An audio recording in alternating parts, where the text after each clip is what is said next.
In the last decade or so, it feels like there's been an explosion of pro wrestlers getting into the movie industry. And sure, well, this has been a thing since as far as the 80s. Back then, there was still a certain stigma associated with coming over from the squared circle.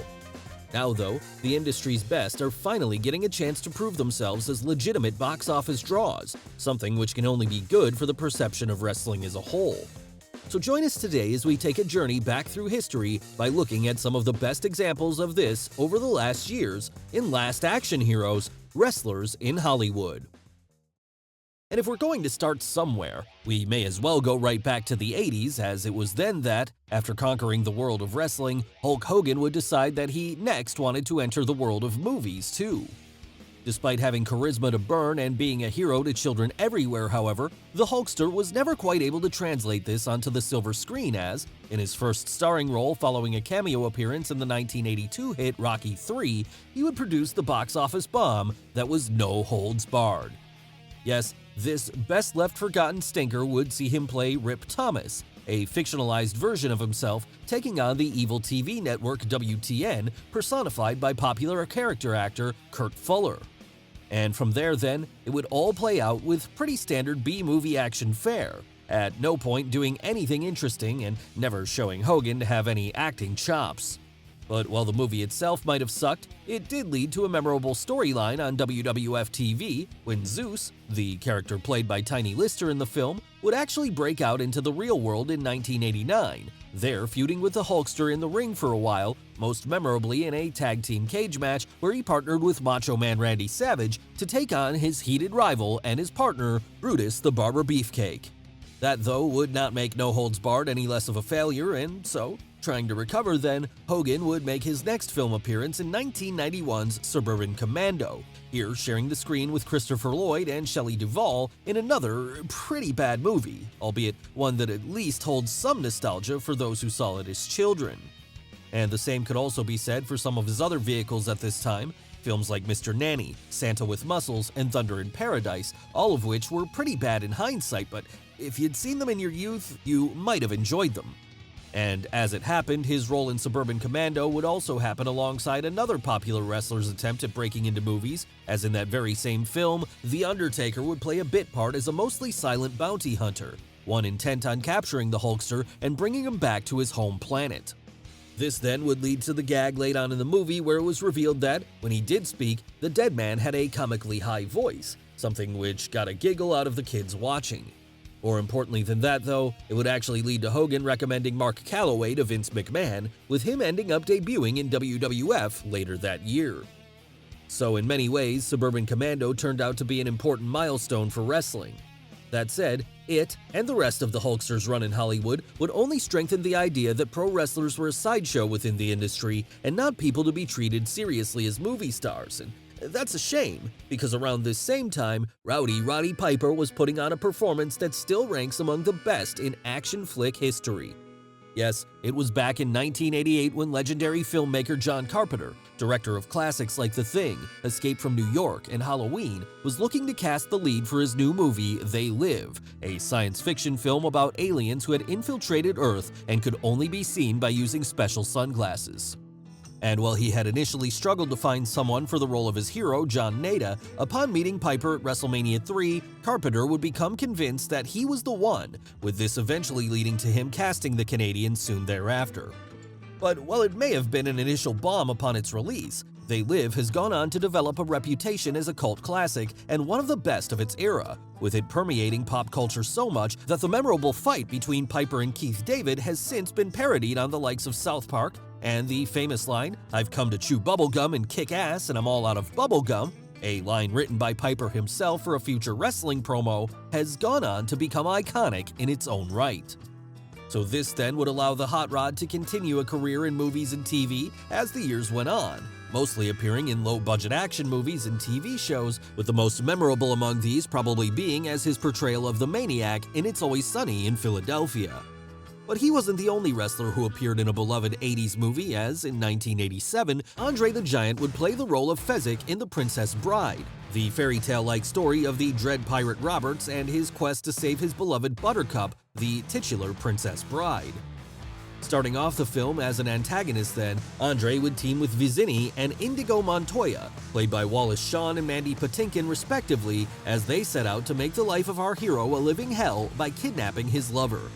That was until the midway point, of course, when both Fezzik and Montoya would turn babyface, becoming allies to Roberts from there on in. And such a big hit was this movie that, to this day, it continues to be discovered by new generations, with there probably being people now who know Andre from it and not his wrestling career. On top of that, it also gave us the fantastic behind-the-scenes story from director Rob Reiner who, in a later interview, recalled Andre being on set one day and letting rip with a monumental 16-second fart, causing Reiner from there to ask the big man if he was okay, only for Andre to reply, "I am now, boss." But he wasn't the only wrestler appearing in a hit movie in 1987, as another popular figure from the ring, Jesse the Body Ventura, would have not one, but 2 hits that year when he popped up in both Predator and The Running Man. And of course, everyone knows the former of these, the story of a group of mercenaries led by Arnold Schwarzenegger who find themselves lost in the jungle being hunted by an invisible alien force. It's such a staple of 80s action movie canon, in fact, that it can easily stand right up there alongside the likes of The Terminator, Die Hard, and RoboCop. And playing the role of Blaine Cooper, a heavy gunner, Ventura would certainly make his mark, enough to where he would continue working with Arnold later that year in The Running Man, with this one being based on the Stephen King story of a futuristic reality TV show that pits convicted killers against trained assassins sent to destroy them. That 1-2 punch then would allow the Body to keep making appearances on the silver screen for years thereafter, with him later showing up for cameos in flicks like Demolition Man and Batman and Robin, all before he later entered the world of politics when he became governor of Minnesota in 1998. But while Ventura and Piper's runs on film are often well remembered, the same can't be said for Kevin Nash, as despite appearing in one of the most popular movies of the year in 1991, few people actually realized he was in it. Yes, after the success of the first Teenage Mutant Ninja Turtles flick in 1990, a sequel was quickly commissioned, with this one coming out only a year later and seeing the titular Turtles have to face off against the prospect of a mysterious ooze that is transforming their villains into even stronger forces. And come the end of the movie, they would be forced to watch as their archenemy, the Shredder, morphed into the Super Shredder. What most don't realize, though, is that the Super Shredder was actually played by the future WWF champion, albeit hidden under a bulky costume. But this wasn't the only notable role Nash would get over the years, as he'd also get to play heavies in both Thomas Jane's The Punisher movie and Keanu Reeves' later hit John Wick. All this before having perhaps his most memorable role yet as a sensitive meathead named Tarzan in the 2012 smash Magic Mike and its 2015 sequel. His success, however, would be something of an expectation, as, during this time, few wrestlers were getting to show what they could do on film. In fact, after the days of Hogan, Piper, and Ventura, it would be the 2000s before someone other than Big Daddy Cool would get a chance to shine, as it would be in Sam Raimi's 2002 adaptation of Spider-Man that Macho Man Randy Savage would make a first splash.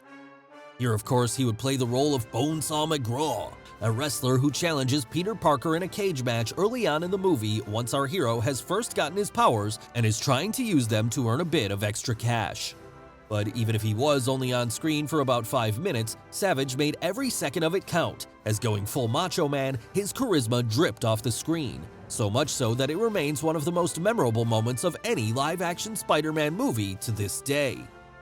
Following this, though, there would be something of a dark period for wrestlers on the screen, as, for the next decade or so, anyone who left the ring to try and enter Hollywood would usually find themselves stuck in low-budget action flicks and bit parts on TV.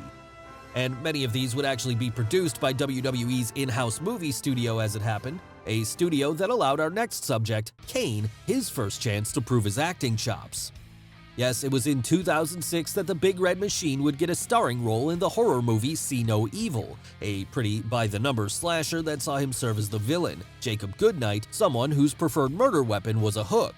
And this was used to good effect then, as throughout the 85-minute runtime, he was able to kill most of the cast, all until he was ultimately stopped in the end, apparently being killed himself in the process. But of course, as any horror fans know, the villain always comes back for more, and this would happen in the sequel, See No Evil 2, in 2014, when Jacob extracted his revenge all over again on a new group of victims. Since then, though, Kane has moved away from movies so as to focus on the world of politics, where he currently holds the position of mayor of Knox County, Tennessee. And while he's been doing this, another of his peers has continued to make the odd appearance in low-budget action movies, and that's the one, the only, Stone Cold Steve Austin. That's right, when he wasn't busy being arguably the greatest wrestler of all time, the Rattlesnake was showing up in a number of WWE Studios films, such as 2007's The Condemned, there playing the role of Jack Conrad in a movie which to this day probably still serves as the best film the company has produced. It's a simple story, of course, but it doesn't need to be anything more, featuring as it does a number of convicts who'd been placed on a deserted island and instructed to fight it out battle royal style until only one is left standing. And in the end, it all comes down to Austin and the movie's main villain, Ewan McStarley, played by former soccer star Vinnie Jones, with the Rattlesnake able to ultimately come out on top. And as it happened, this experience would be so enjoyable for the Rattlesnake that he would continue to appear in films as the years went on, with him veering between starring roles in low-budget thrillers like The Stranger and Hunt to Kill, and cameos in bigger films like Grown Ups 2 and The Expendables. On top of that, he's also made the move over to TV, where he currently hosts the reality show Steve Austin's Broken Skull Challenge, a show which pits a number of contestants against each other each week as they try to navigate the Rattlesnake's extreme obstacle course. That said, for all the success he had on screen, Stone Cold was never able to truly break through into the big leagues in the same way he had done in the ring. No, that would take another performer, one who at this point is probably the biggest movie star in the world, The Rock. Of course, today he prefers to go by Dwayne Johnson as, after managing to conquer Hollywood, the former WWE superstar has been able to reinvent himself to the point that there's a whole generation who don't even know him as the People's Champion anymore. But then, given the fact that he's one of the most charismatic men to ever step foot inside the ring, it should come as no surprise that he was able to do this. Not that it was always easy though, as, while some of his early roles such as The Mummy Returns, The Scorpion King, and The Rundown were not box office hits, they didn't allow him to do much more than be a big muscular guy, in the same way Hulk Hogan had been years before. Luckily, however, Dwayne was smart enough to break himself out of this typecasting after a while and show that he could do other things too, with him taking up more comedic roles in the likes of The Tooth Fairy, Get Smart, and the other guys in the years that followed. As well as this, he'd also get to prove he had more acting chops than people initially realized with his roles in Be Cool and Southland Tales, the former of which saw him portray gay Samoan bodyguard Elliot Wilhelm, and the latter of which saw him play the role of amnesiac action movie star Boxer Santaros. Of course, for as successful as he was at this point though, things wouldn't reach the next level until he got the role of Luke Hobbs in 2011's Fast 5, the fifth installment in the Fast and Furious franchise. And there, he would not only help to reinvigorate the series into what it is now, one of the biggest money-making blockbusters in Hollywood history, but he was also able to elevate himself to the next level as, from there, he would become a bona fide superstar. Yes, a decade after conquering the world of wrestling, Dwayne would now go on to conquer movies too, doing what no one else in his industry had done before him and shatter the illusion that wrestlers were just Hollywood sideshows not to be taken seriously. No, now they would have to admit that The Rock, the very man who had been tearing up the ring during the early 2000s, was a license to print money on screen too, as people flocked to see his films every time they came out, with this at one point turning him into the biggest box office draw in all of Hollywood. And amongst his hits at this point would be his work in the 6th and 7th Fast and Furious movies, where he morphed into a tense ally of Dominic Toretto's crew, his starring role in the spin-off Hobbs and Shaw, where he starred alongside Jason Statham, his voice work for the Disney hit Moana, something for which he received critical acclaim and saw him reach a whole new audience, and his action performances in the likes of San Andreas, Rampage, and Skyscraper, each of which were box office smashes. But it doesn't end there, because on top of that, he'd also continue to produce some great comedy performances in the likes of Central Intelligence, there working alongside his frequent collaborator Kevin Hart, Baywatch, where he got a chance to revive the popular 90s series for a new generation, and the rebooted Jumanji series, where he would act alongside the likes of Jack Black and Karen Gillan. And as if that wasn't enough, Dwayne has since started his own production company, 7 Bucks Productions, one which has seen him help to fund the likes of the Page biopic Fighting With My Family, another Disney hit in Jungle Cruise, and the upcoming DC superhero movie Black Adam, where he himself will play the titular role, a regular foil for the likes of Shazam and Superman.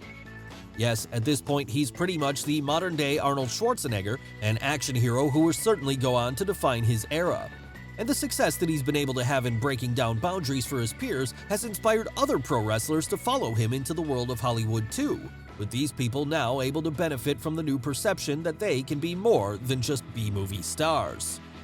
And perhaps no other wrestler has taken this ball and run with it as far as our next subject, John Cena. That's right, when The Rock left the world of wrestling in the early 2000s, it was John Cena who picked up the baton from there and carried it as WWE's top star for the next decade and a half. And after Rocky had conquered the world of movies by the late 2010s, Big Match John saw this as an opportunity to follow him down this path too.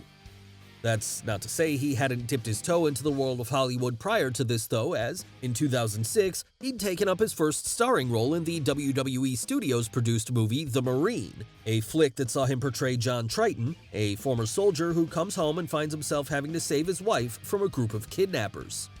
It wouldn't be until 2015 though that he got his first big breakout role in the Amy Schumer comedy Trainwreck, there getting a chance to flex his comedic muscles as he played an ex-boyfriend of the lead character, Amy Townsend. And after that, it was off to the races as he would continue to show how funny he could be in films like Blockers, a Seth Rogen-produced comedy, all before then getting a chance to take up more of an action hero role again when he appeared alongside Haley Steinfeld in the 2018 Transformers spin-off Bumblebee.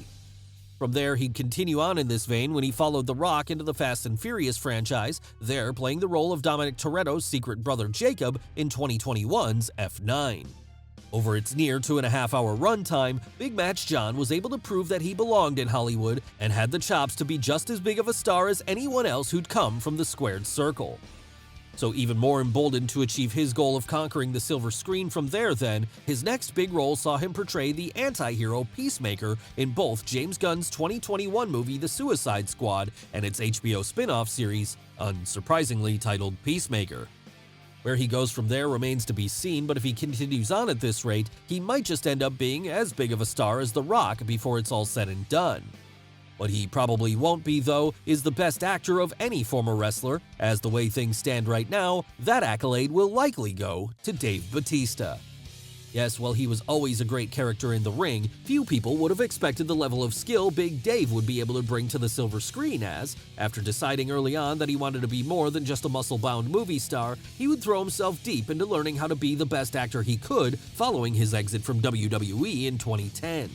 And this would prove to be the right choice in the end, as by the time he got the role of Drax the Destroyer in the 2014 James Gunn Marvel blockbuster Guardians of the Galaxy, he'd end up being one of the standouts of the whole thing, arguably even outshining his more experienced co-stars Chris Pratt and Zoe Saldana. So from there, he would continue to portray the character of Drax a number of times, first in the 2017 Guardians sequel, and then again in both Avengers Infinity War and Avengers Endgame, the latter of which would go on to become the highest-grossing movie of all time. But it wasn't just superheroes he was portraying, as around the same time, he was stretching his acting muscle in the likes of the James Bond film Spectre, where he played the henchman Mr. Hinks, and Denis Villeneuve's Blade Runner 2049, with his cameo as a replicant named Sapper Morton in this sci-fi sequel, proving that he had some real skills. And since then, he's continued to build his brand as one of the best wrestlers turned actors out there, with roles in the likes of Zack Snyder's zombie heist film Army of the Dead, Denis Villeneuve's space epic Dune, and the upcoming sequels Guardians of the Galaxy 3 and Knives Out 2. Yes, it's undeniable that we're now at a point where, while wrestlers may have once been treated as the butt of a Hollywood joke, figures who could be brought in to play a heavy or to star in a B movie nobody would see, the success of Dwayne Johnson, John Cena, and Dave Bautista have forced a change in this perception. So with that in mind then, who will be the next big wrestling star to break into Hollywood? Maybe it'll be Roman Reigns, maybe it'll be Becky Lynch, maybe it'll even be CM Punk. After all, each of these have already started dipping their toes in the water. So watch out for them making their own splash in the years to come as they continue to prove that wrestlers can be just as good on screen as anyone else and can, when given the opportunity, completely take over the movies. Well guys, what did you think of the video? Let us know in the comments below. Don't forget to smash the like button, subscribe to the channel, as well as follow Wrestle with Andy on Instagram and Twitter. Thanks for watching, and we'll see you next time.